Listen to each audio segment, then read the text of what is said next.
All right.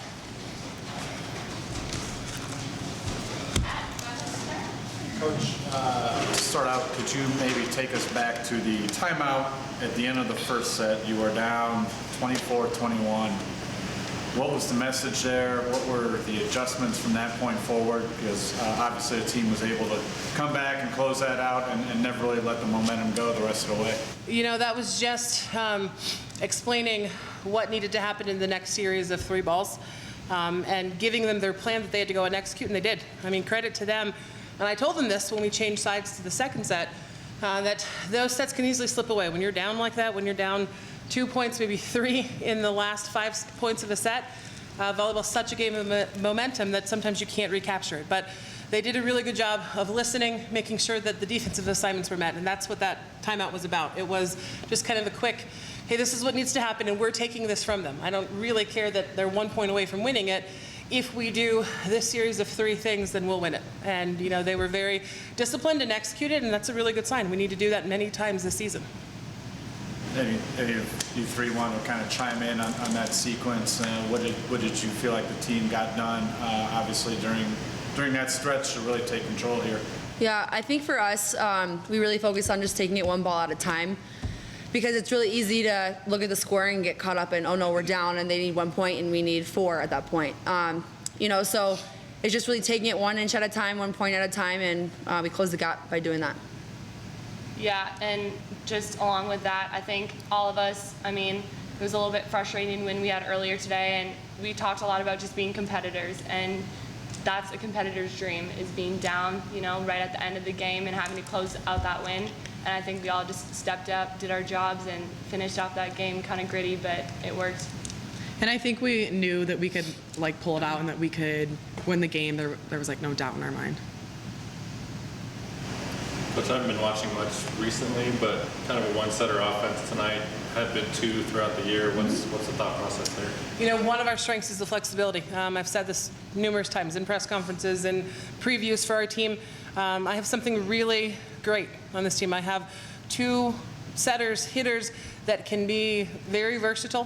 For us right now, this is the offense that's working best, and I think it's a lot of credit to some consistency and making sure that we're sitting the right people at the right times. And Gabby's been working really hard. I mean, she's coming away with kills leader for multiple matches, and we're able to get her more balls, not just on the right pin, but also on the left and on the back row. So, you know, it's not just developing one offense to get through the entire season.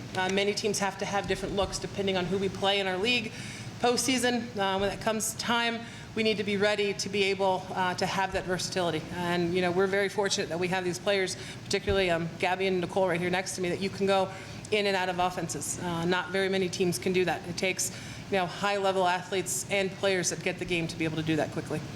Gabby, Nicole, let's talk about that. Is it fun to kind of switch it up like that and not always be the primary setter, and then sometimes you are? I think it's nice because when you run a 5-1, the hitter gets to focus mainly on hitting, and when you do a 6-2, you have to like focus on both, you know? So for me, it's been nice like being able to put all my focus on hitting. Yeah, I think there's pros and cons of both. I mean, it's always nice as well, you know, if we do need to switch into a 6-2 to have 3 hitters all the time in the front row, but I mean, Gabby's doing a really great job for us, so it's working, and so we'll just kind of keep going with that. Gabby, you twice today hit your career high in kills, and as both Nicole and Coach just alluded to, you've been on a hot streak of late. What do you feel like has kind of been clicking for you today, or maybe just in general the last couple of weeks? Well, this week I really feel like I put in the extra work on my hitting because I want to be like the primary hitter on the right side, and so I just feel like the extra work this week really helped me out. Coach, can you talk a little bit about the play of Nageti Abu? She's really come on strong, especially in this last match. Yeah, you know, when you have a true freshman out on the floor that is weeks into her college career, some days it'll be great, some days not so great, but with this kid, it's always great or good. You know, she's a very physical player, and I'm really proud of her performance in this evening match because earlier today, she struggled a bit, and we addressed it very directly, and, you know, she listened to corrections. You know, I was privy to a conversation that Nicole, as the captain, had with her in between our 2 matches, And, I think she responded really well. You can't ask for more than that from a young player to continue to try to learn and come away with the numbers she did, 10 kills, hitting 750, and, 4 blocks. And just the quality of those blocks, you're seeing them improve. We're seeing her get better at something every week. And that's what you want from young players, particularly ones that are as athletic as Nageti. So we're proud of the work she's doing and how she came back tonight. And, we look for more from her. For Anna and Nicole, just talking to Coach this week, it sounded like the team in general was a little disappointed with the loss last week against Rice in the finale of that tournament. Do you feel like the team got back to what it does well and brought the energy today in the 2 games that you were hoping for on the heels of that?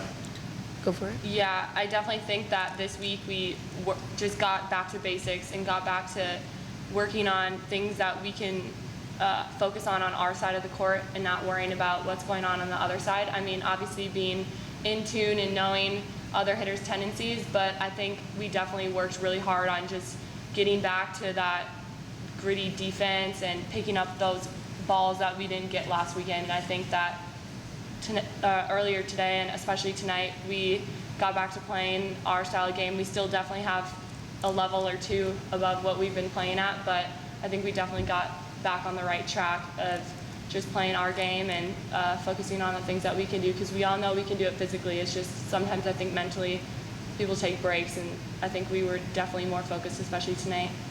Yeah, I mean, it was a really productive but tough week of practice for us. For everyone. So it's been nice to see that hard work come into results. But it's really helping ourselves out when we're winning the serve pass game and playing low air because we're not beating ourselves. So, when we're physical enough to play with anyone in the country. So when we're able to, just play with, just smarter, I guess. When we're able to play smarter and just kind of lower our errors, it makes our job a lot easier in these matches. All right, great, we're done. All right, thank you guys. Thank you. All right, get in that cold tub.